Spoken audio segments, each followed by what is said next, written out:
ஹாய்ங்க எல்லாருக்கும் வணக்கம். நேற்று வந்து டிசம்பர் 31 என் பையனுக்கு பர்த்டே விலாக் தான் உங்களோட ஷேர் பண்ணிக்கலாம் சொல்லிட்டு கேக்கெல்லாம் கட் பண்ணியாச்சுங்க. கட் பண்ணிட்டு வந்து பார்த்திங்கன்னா பசங்க எல்லாம் வந்திருந்தாங்க. 6 மணிக்கே வீட்டுக்கு வந்துட்டாங்க. பிரணவ் நீ எப்படா கேக் கட் பண்ண போகிற அப்படின்னு சொல்லிட்டு கேக்கை கட் பண்ணி கூடுறான்னா அவரே கட் பண்ணி அவரே பிரித்து சாப்பிட்டுட்டு இருக்காரு. அதுக்கப்புறம் பசங்க வந்து ஒவ்வொருத்தராக வந்து விஷ் பண்ணிகிட்டு இருந்தாங்க. பாட்டு பாடி முடிச்சுட்டு எல்லாமே வந்து ரெடியாக இருந்தாங்க. ஏன்னா ஈவினிங் வந்து கோயிலில் ஃபங்க்ஷனு, அதில் போய் எல்லாம் வந்து தேர் இழுக்க போகிறாங்களாம்.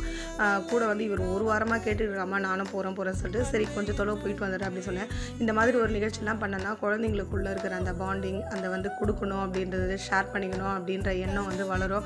4 பேரோட நம்ம வந்து ஒற்றுமையாக இருக்கணும் அப்படின்ற திங்கிங்லாம் வளருங்க. அது மாதிரி நம்ம ஏதாவது பர்த்டேவோ எந்த நிகழ்ச்சி பண்ணாலும் பக்கத்தில் இருக்கிற குழந்தைங்களோட இது பண்ணனா ரொம்ப சந்தோஷமாக இருக்கும். இன்றைக்கி வந்து பார்த்திங்கன்னா ஈவினிங் உங்களுக்கு ஸ்நாக்ஸ் வந்து கொஞ்சம் மிச்சரு, அப்புறம் சாக்லேட்டு, கேக்கு, அவ்வளோதாங்க. இந்த வீடியோ பிடிச்சா மறக்காமல்